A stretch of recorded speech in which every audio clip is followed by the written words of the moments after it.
그런 여러 가지 과일과 야채와 이런 것들로 우리 강대상 장식하는데 여러분들이 함께 해주실 수 있습니다. 오늘 또 이 거룩하고 복된 주일입니다. 오늘 이 자리에 나온 우리 성도님들의 그 마음 속에 주님이 주시는 그런 즐거움들이 가득하기를 소망하고요. 이 시간 또 함께 예배드리는 서로를 바라보면서 또 우리의 마음을 잠깐 전하고 또 인사하는 시간을 가졌으면 좋겠는데, 우리 함께 예배함이 큰 기쁨입니다. 우리 서로를 보면서 우리 반갑게 한번 인사 나눴으면 좋겠습니다. 함께 예배함이 큰 기쁨입니다. 큰 기쁨에 어울리는 그런 표정으로 같이 인사 나누시면 좋겠습니다. 또 뭐 소개도 안 하신 것 같기도 하고 오늘 좀 처음 보시는 분들도 오신 것 같아요. 그러면 좀 더 반갑게 또 인사 나눠주셨으면 좋겠습니다. 햇빛은 얼음을 녹입니다. 근데 햇빛은 진흙은 굳게 만들죠. 같은 빛이지만 무엇에 닿느냐에 따라서 전혀 다른 결과가 나타납니다. 하나님의 말씀이라는 것도 그렇습니다. 여러분, 하나님의 말씀, 우리가 같은 말씀을 들어도 어떤 이는 그 말씀 앞에 그 마음이 사르르 녹는 것을 경험합니다. 그런데 반대로 어떤 이는 오히려 그 말씀을 듣고 그 마음이 더 굳어지기도 하죠. 이 바울이 이 비시디아 안디옥 회당에서 하나님의 말씀을 선포했을 그때에도 동일한 모습들, 서로 상반된 반응이 나타나는 모습들이 보여집니다. 어떤 이들은 오늘 같이 읽었던 이 말씀에서 보시면 어떻게 반응하죠? 어떤 이들은 이 하나님의 말씀을 듣고 기뻐합니다. 그 말씀을 듣고 기뻐하는 것 너무나 즐거워요. 그런데 어떤 이들은 전혀 그렇지 않습니다. 그 마음이 더욱 굳어져서 오히려 하나님의 말씀을 대적하고 있는 모습을 우리는 본다라는 거예요. 같은 하나님의 말씀을 들었습니다. 같은 하나님의 말씀을 들었지만 서로 다르게 반응하는 이 두 부류의 사람을 우리가 보고 있어요.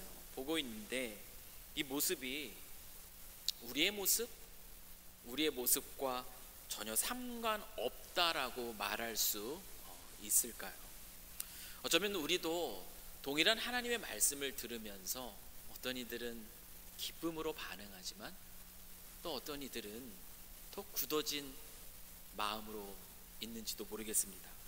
우리는 이 하나님의 말씀을 어떻게 듣고 있는가? 여러분, 오늘 이 시간에 우리가 함께 생각해 보고자 하는 질문입니다. 하나님의 말씀이라는 것, 이 하나님의 말씀은 듣는 자에게 항상 반응을 요구합니다.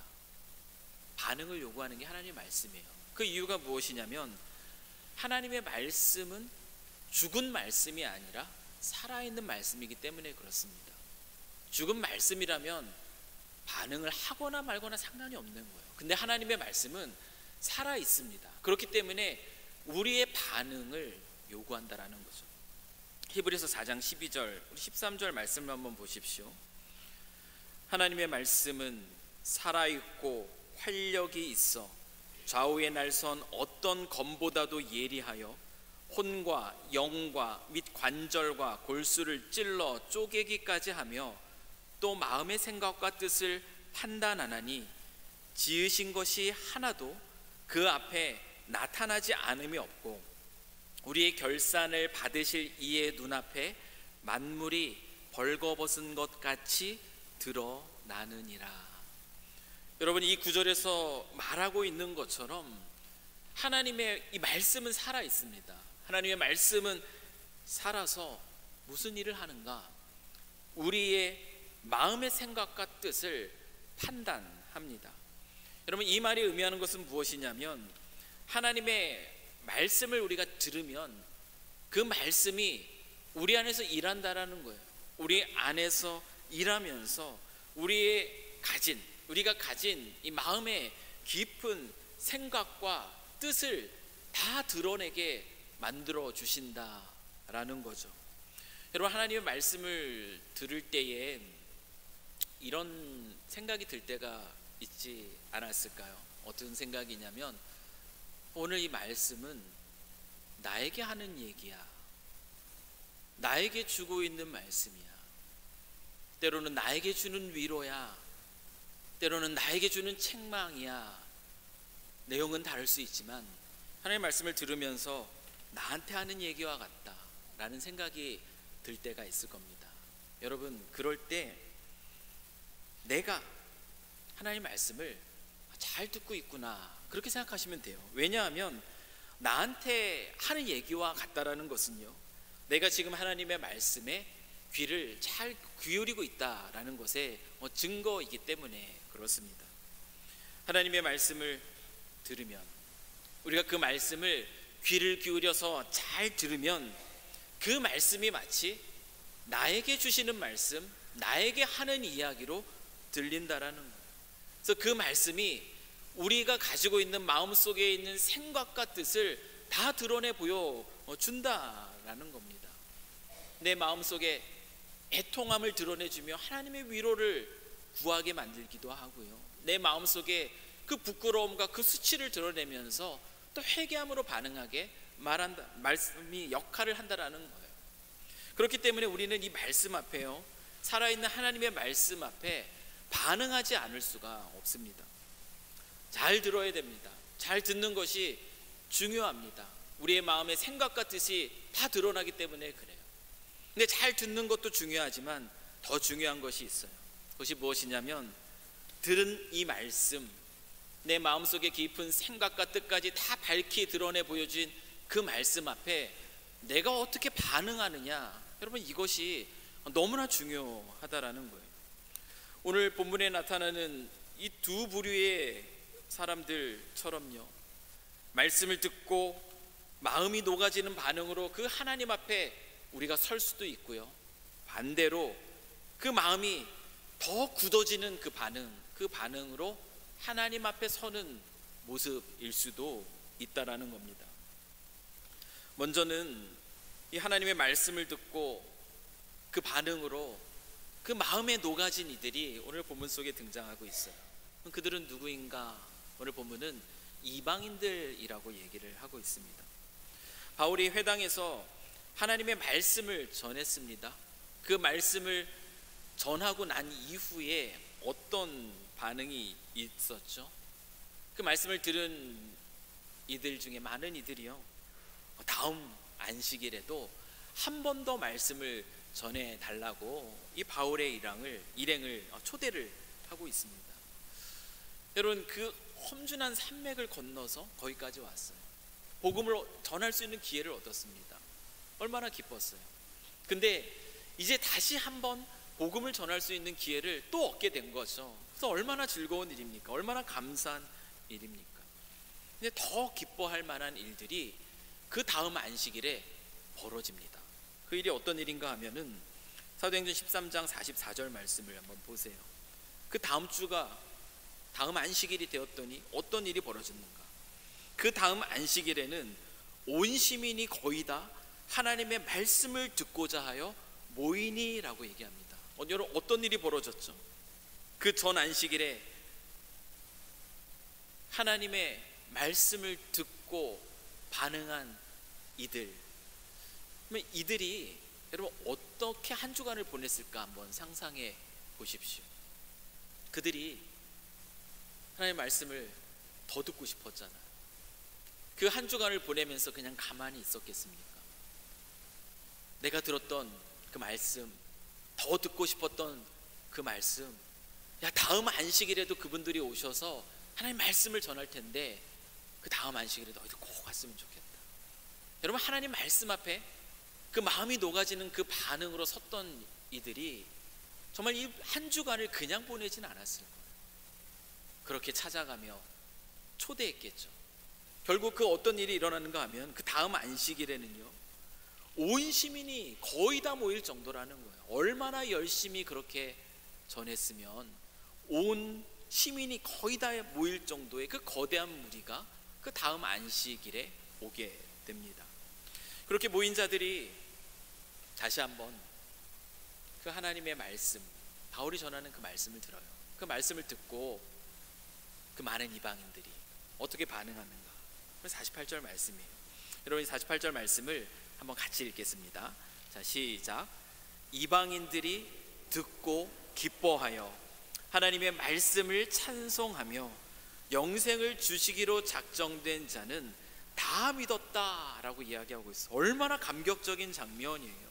이방인들입니다. 이방인들이 하나님의 말씀을 듣고 기뻐했다라고 얘기합니까? 얼마나 즐거워하는지 기뻐했다라고 이야기하고 있어요. 기뻐했다라는 건 이 복음의 메시지를 듣고 믿음으로 반응한 겁니다. 믿음으로 반응했어요. 그리고 그들은 하나님의 그 말씀을 찬송하기 시작합니다. 하나님의 말씀이 주는 유익이 뭐죠? 그들이 찬송하는 이유가 무엇이겠습니까? 하나님의 말씀이 주는 유익은 오늘 본문 말씀을 보면은 영생이에요. 그들이 영생을 믿음으로 반응함으로 누린 겁니다. 그 누림의 증거가 무엇이냐면 하나님 말씀을 찬송하기 시작한 거예요. 얼마나 큰 감격 속에서 지금 하나님을 찬송하고 있는가 우리가 상상해 보십시오. 하나님의 말씀에 그 마음이 녹아지는 거죠. 그 녹아지는 반응으로 하나님 앞에 서 있는 이들의 모습이 이렇게 드러난다라는 거예요. 듣고 기뻐했다. 우리의 표현을 쓰자면 은혜 받았다라는 거죠. 여러분, 우리가 은혜 받았다라고 얘기하면 언제 은혜가 받습니까? 언제 은혜 받으세요? 나를 위로해 주는 말씀을 들을 때 위로를 받습니다. 그리고 다른 사람들을 지적해 주는 말씀을 들을 때 위로를 받아요. 은혜를 받아요. 그렇죠? 아, 누구 꼭 왔어야 되는 너무 좋은 말씀이었다고 누구 들을 때. 여러분, 듣고 기뻐했다. 여러분, 듣고 기뻐했다라는 것은 단순히 좋은 얘기, 축복을 얘기해 주는 거, 잘 된다고 얘기해 주는 거, 성공을 얘기해 주는 거. 여러분, 단순히 듣기 좋은 이야기를 듣고 기뻐했다라는 것을 말하는 걸까요? 전혀 그렇지 않습니다. 여러분, 하나님의 말씀, 이 하나님의 말씀은, 이 살아있는 하나님의 말씀은 우리의 마음의 생각과 우리의 뜻 다 하나님 앞에서 밝히 드러내게 만든다라고 말씀을 드렸습니다. 여러분, 바울이 회당에서 전한 메시지가 어떤 메시지예요? 단순히 성공을 얘기하는 거, 다 잘 될 것을 얘기하는 긍정적인 메시지, 괜찮다고 얘기하는 그 메시지입니까? 그렇지 않아요. 바울이 회당에서 전한 메시지는 무엇이냐면 13장 38절을 말씀을 보십시오. 그러므로 형제들아, 너희가 알 것은, 바울이 꼭 알려주고 싶었던 메시지예요. 그 메시지는 무엇이냐면 이 사람을 힘입어 죄사함을 너희에게 전하는 이것이며, 여러분, 바울이 전한 것은 무엇이냐면 예수를 힘입어 죄사함을 얻게 하는 복음의 메시지입니다. 바울이 전한 건 이 복음의 메시지예요. 여러분, 큰 기쁨의 좋은 소식이 되는 복음의 메시지는 어떤 메시지죠?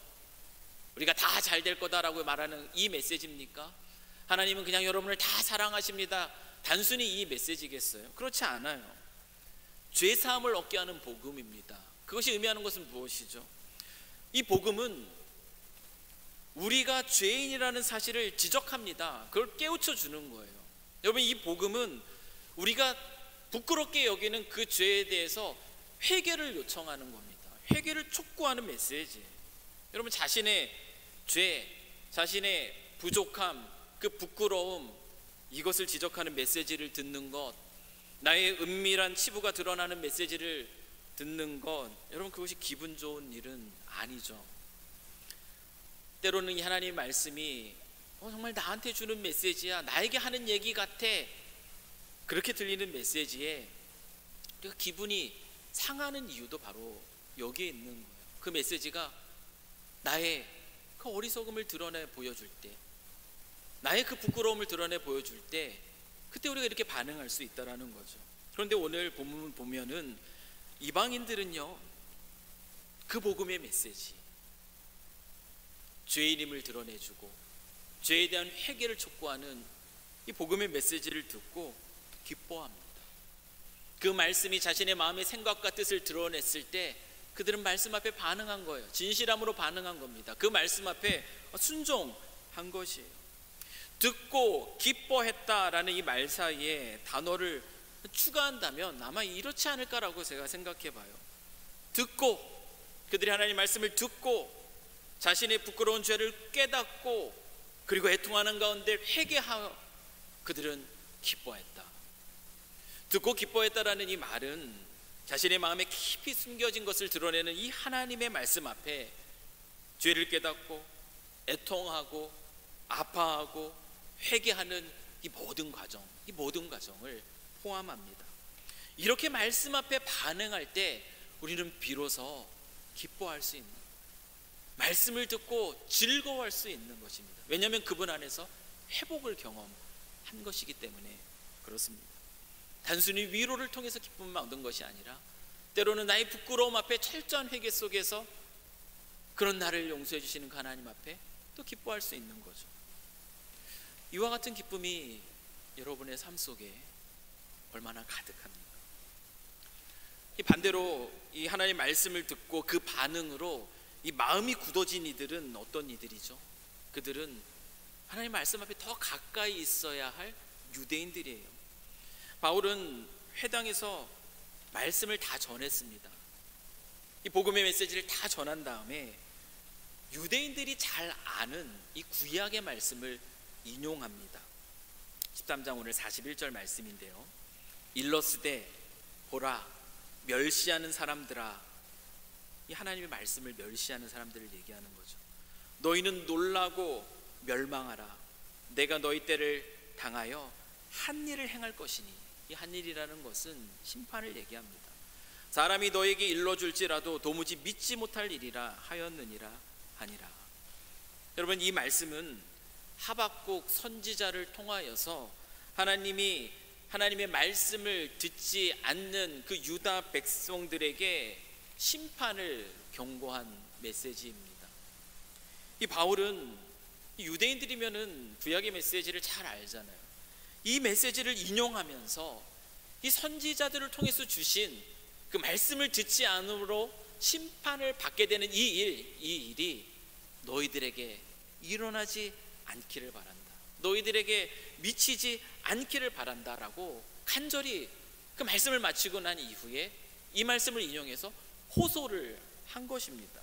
여러분, 그런데 유대인들은, 이 말씀을 들은 유대인들은 어떻게 반응하죠? 그 말씀을 들었나? 막 기억도 나지 않았던 것 같아요. 13장 45절의 말씀을 보십시오. 유대인들의 반응입니다. 한번 같이 읽겠습니다. 시작. 유대인들이 그 무리를 보고 시기가 가득하여 바울이 말한 것을 반박하고 비방하거늘이라고 얘기해요. 여러분, 비시디아 안디옥에 온 시민이 이 하나님의 말씀을 듣고자 모인 그 모습을 보는 것, 여러분 얼마나 즐겁겠어요. 우리가 11월 2일 날 Just for You를 하는데 그때에 정말 초대받은 자들이 이 자리를 가득 메워서 하나님 말씀을 듣고자 하는 그 현상이 우리에게도 나타난다면 여러분, 우리가 얼마나 기쁘겠습니까? 그런데 그 모습을 본 유대인들은, 하나님이 너무나 놀랍게 일하는 그 장면을 본 유대인들은 기뻐하기보다 그 마음에 어떤 마음이 가득했다, 오늘 본문이 얘기하죠.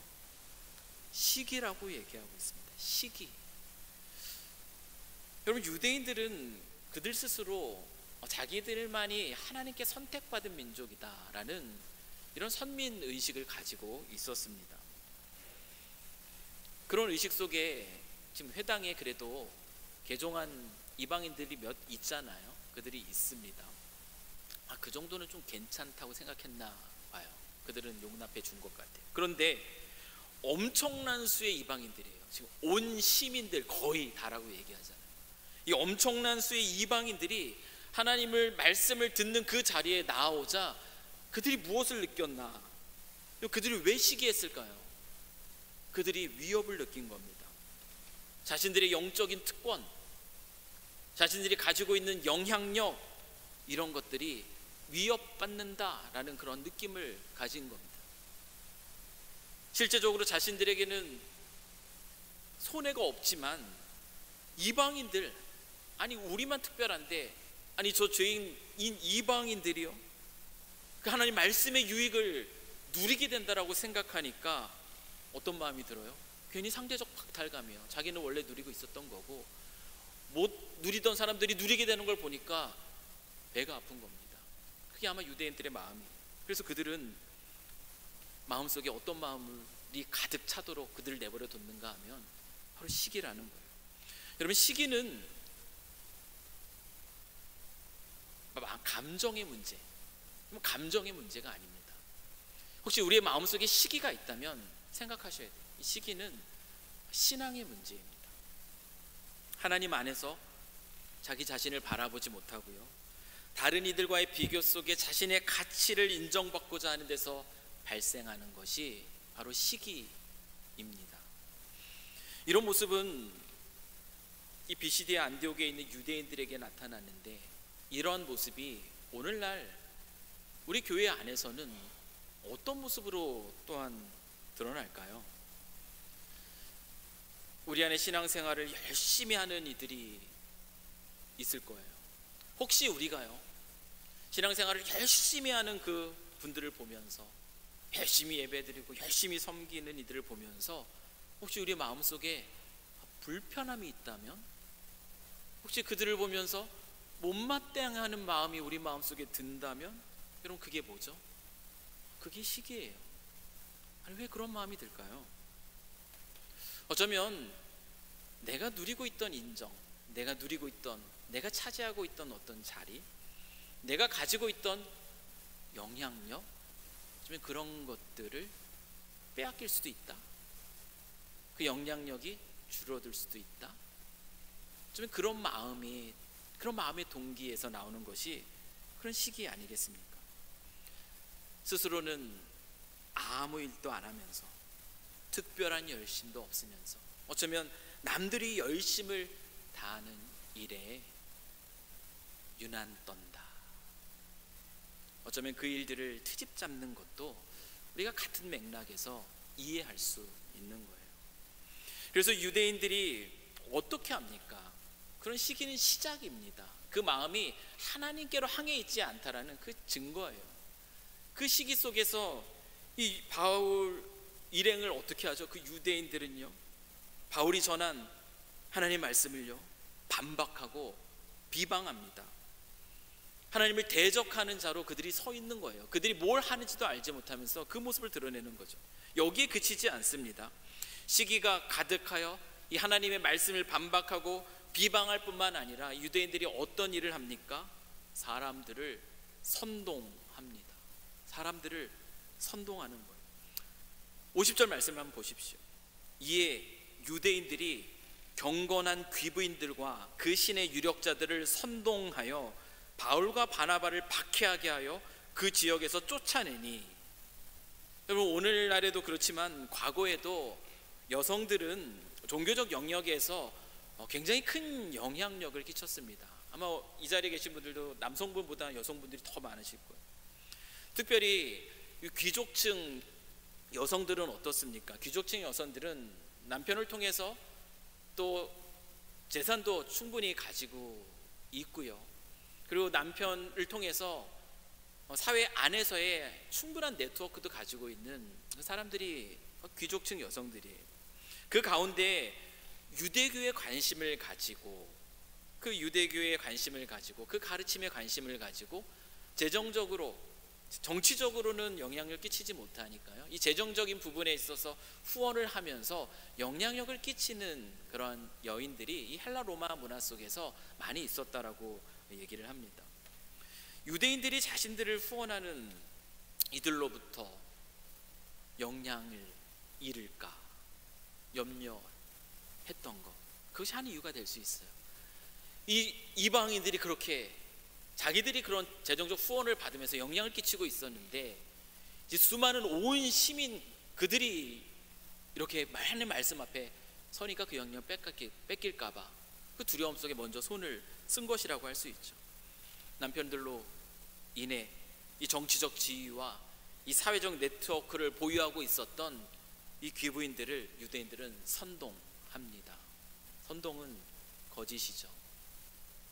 시기가 가득한 가운데 선동을 통하여 결국 바나바와 바울을 배척합니다. 그 성에서 쫓아내버린 거죠. 사랑하는 성도 여러분, 오늘 우리는 같은 하나님의 말씀을 들으면서도 너무나 다르게 반응하는 이 두 종류의 사람들을 보았습니다. 우리는 어떻습니까? 우리는 어떻게 하나님의 말씀을 지금 듣고 있습니까? 하나님의 말씀을 듣고 늘 기쁨으로 충만하세요? 아니면 하나님의 말씀을 듣고 더 마음이 굳어져서 시기와 선동과 불평과 불만을 감추지 못하고 계십니까? 예수님이 말씀을 전하시면서 자주 외치시던 말씀이 있어요. 그 말씀은 뭐냐면 교훈을 쫙 하신 다음에 이렇게 외치세요.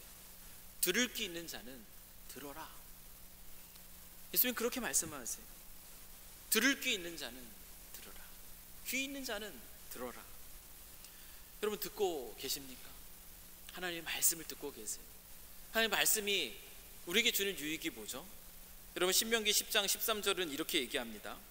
내가 오늘 내 행복을 위하여 내게 명령하는 여호와의 명령과 규례를 지킬 것이 아니냐.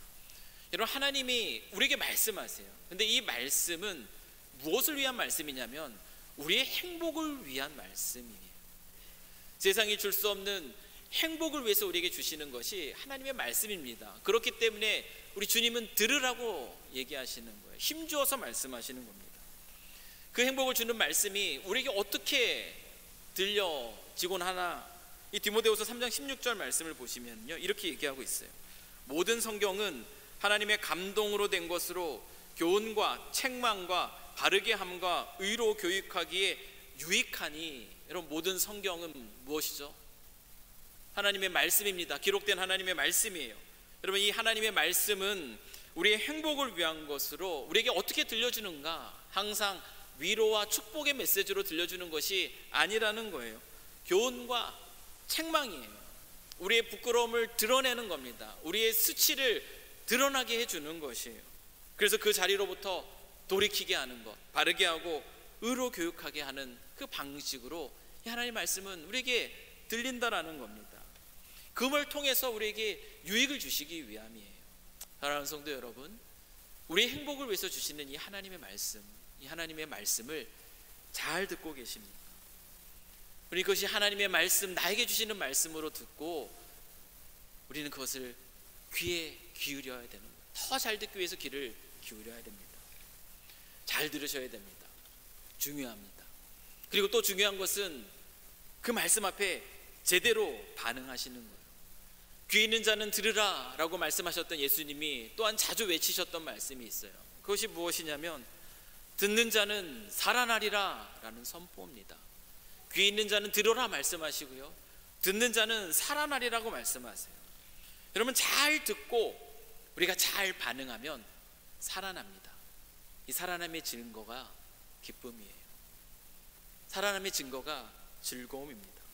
유대인처럼 들었는데 제대로 반응하지 않고 오히려 못마땅하게 여기며 오히려 비방하고 비난하고 하나님의 말씀 앞에 제대로 서지 않고 오히려 그 마음을 더 굳게 했을 때, 시기와 선동으로 반응했을 때 이 유대인들이 얻은 것은 무엇입니까?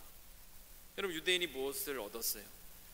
시기하고 선동할 때, 그래서 자기의 뜻대로 이 바울과 바나바가 쫓겨날 때 여러분 유대인들의 마음은 어땠을까요?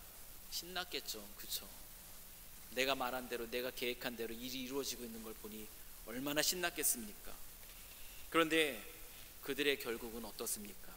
13장 51절 말씀을 보세요. 두 사람이 바나바와 바울입니다. 그들을 향하여 유대인이 발에 티끌을 떨어버리고 이고니온으로 가거늘 이라고 기록합니다. 여러분 발에 티끌을 떨어버리는 이 행위는 예수님이 제자들에게 가르쳐준 행위입니다. 이것이 의미하는 것은 무엇이냐면 누구든지 하나님의 말씀을 전하는 너희들을 영접하지 않거든, 그 말씀을 끝까지 거절하거든 그 성을 떠날 때에 이렇게 행하라. 너의 발에 먼지를 떨어버려라. 여러분 이 행위는 이제는 그 말씀을 전한 그 제자들과 말씀을 거절한 이들과 상관이 없다라는 것을 보여주는 상징적인 행위입니다.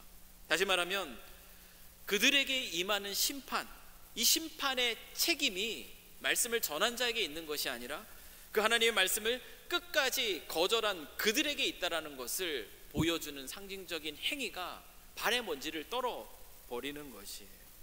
지금 유대인들은요, 하나님의 말씀 앞에 제대로 반응하지 못함으로 인해서 그 심판의 책임을 지는 자리에 있게 되었다라는 거죠. 이것이 오늘 본문이 보여주는 겁니다. 따라서 우리는 하나님의 말씀을 듣는 우리는 늘 조심해야 되는, 늘 경계해야 되는 거예요. 혹시나 이 모습이 우리의 모습이 되어서는 안 되지. 선지자들을 통해서 주신 이 메시지, 심판의 메시지가 우리의 삶에 적용돼서는 안 되지. 우리가 이렇게 반응해야 되는 겁니다. 시기와 선동 속에 우리가 있지 않은가? 주의 말씀 앞에 마음이 굳어져서 혹시나 또는 쉽게 이런 남의 움직임들, 이 선동에 휩쓸리고 있지는 않은가? 우리는 주의해야 하는 것이. 대신 우리는 하나님의 말씀을 들을 때 어떻게 반응할 수 있어야겠습니까? 오늘 말씀은 우리에게 분명하게 얘기합니다. 듣고 기뻐하라. 듣고 기뻐하라. 하나님의 말씀을 듣고 드러난 나의 마음, 모든 마음을 정직하게 하나님께 들고 나와 정말 때로는 즐거움으로, 때로는 그 애통함으로, 그래서 또한 회개함으로 반응하여 나올 때, 여러분, 그때 우리의 영혼이 살아나는 기쁨을 우리는 누릴 수 있습니다. 듣는 자는 살아나리라는 말씀의 의미가 바로 여기에 있는 거예요. 주의 말씀을 듣고 그 드러난 우리의 마음을 주님께 진실되게 고백하며 그 안에서 우리의 영혼은 살아나는 거죠. 오늘 본문은 그래서 어떻게 끝맺음을 하고 있는가? 52절 말씀입니다. 52절 말씀을 정말 저와 여러분이 함께 읽겠습니다. 자, 시작. 제자들은 기쁨과 성령이 충만하니라. 아멘. 제자들은요, 기쁨과 성령이 충만했다라고 얘기하고 있어요. 스스로 심판의 책임을 져야 하는 이 유대인들의 모습과 하나님의 말씀에 반응한 제자들의 모습, 이 모습이 얼마나 대조적으로 나타나고 있습니까? 하나님은 이곳에 있는 주의 사랑하는 모든 백성들이요, 하나님 말씀 안에서 제대로 반응하여서 우리가 참된 기쁨을 누리시기를 원하십니다. 아멘. 여러분의 말씀 안에서 진정한 말씀이 주는 행복, 그 말씀 안에서 살아나는 즐거움들을 저와 여러분이 누리길 원하신다라는 것이. 사랑하는 성도 여러분, 기억합시다. 귀 있는 자는 들으라, 듣는 자는 살아나리라 라고 말씀하시는 이 주님의 외침을 귀를 기울이시면서 그 하나님 말씀이 주는 그 즐거움을 빼앗기지 마시고, 말씀이 드러내는 그 가운데 하나님 말씀 앞에 진실된 마음으로 반응함으로 영혼이 살아나는 그 즐거움들을 누리실 수 있기를, 위로 속에서 영혼이 살아나는 것을 경험하고 회개 속에서 영혼이 살아나는 것을 경험하는 그런 놀라운 은혜를 누리는 우리 모두가 되기를 주님의 이름으로 간절히 축원합니다. 기도하겠습니다. 사랑과 은혜가 풍성하신 하나님 아버지, 오늘도 다른 누구가 아니라 우리에게 주시는 살아있는 하나님의 말씀 앞에 서게 하시니 감사합니다. 예수님의 말씀처럼 하나님의 그 말씀을 듣고 우리의 영혼이 살아나는 역사가 이곳에 모인 주의 사랑하는 백성들 가운데 가득하기를 소망합니다.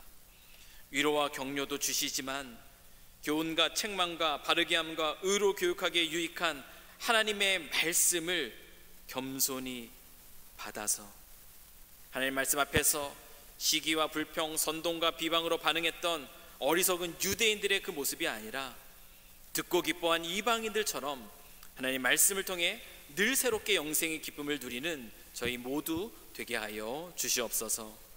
주의 말씀을 듣고 기뻐할 수 있다라는 것이 큰 축복임에 감사드리며 우리를 사랑하시는 우리 구주 예수 그리스도의 이름으로 기도드립니다. 아멘. 다 같이